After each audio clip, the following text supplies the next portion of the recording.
जी नमस्कार। सोमनाथ मराठे transport committee अध्यक्ष सूरत महानगरपालिका।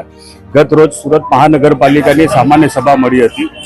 આ સામાન્ય સભાની અંદર મારો જે વિસ્તાર છે ઉધના વાર્ડ નંબર 24, આ મારા વાર્ડની અંદર 55 જેટલી સોસાયટી 2021માં હું અલગ અલગ સોસાયટીના પ્રમુખો સાથે મારો ભલામણ સાથે અમે જે અરજી કરી હતી અને હું સતત 3 વર્ષથી જે તત્કાલીન અહીંયાના કાર્યપાલક ઇજનેર સુજલ પ્રજાપતિ એની સામે હર હંમેશા અવાજ ઉઠાવતો આવ્યો છું, પરંતુ એ કાર્યપાલક ઇજનેરે જે અલગ અલગ ઝોનની અંદર જે આરસીસી રસ્તા બનાવવા માટેની જે પોલિસી આવી એની સામે પાણીની લાઈન નવેસરથી નાખવાની છે, ગટરની લાઈન નવેસરથી નાખવાની છે।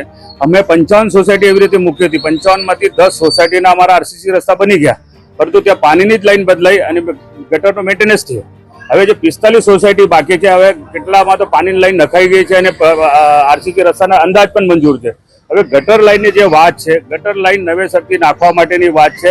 અમને ભાઈ ઉધનામાં જે ઝોનની અંદર આપણે જે કન્સલ્ટન્ટ મુકાયો હતો એ કન્સલ્ટન્ટ રિપોર્ટ એવું બોલે છે ભાઈ ગટર લાઈન બદલવાની આવશ્યક છે। આ ગટરો 30 વર્ષ જૂની છે, તો બાજુના ઝોનમાં સેન્ટ્રલ ઝોન હોય કે લિંબાયત ઝોનમાં એની અંદર નવેસરથી આરસીસી રસ્તા બનાવ ત્યારે ગટર લાઈન નવી નાખાશે, તો આ કેવી રીતે મતલબ બેવડી પોલિસી છે અને એના કન્સલ્ટન્ટ અલગ અલગ કેવી રીતે હોઈ શકે છે? તો આ ખાલી આ સુજલ પ્રજાપતિની મનમાની હતી, એટલા માટે હું રજૂઆત કરી છે। અને અહીંયા જે અલગ અલગ સોસાયટીની અંદર મારા વિસ્તારમાં જે કલરનો પાણી આવી રહ્યું છે, ગટરીઓ પાણી આવી રહ્યું છે, અમારા જે મતદારો છે એ ત્રાહિમામ છે।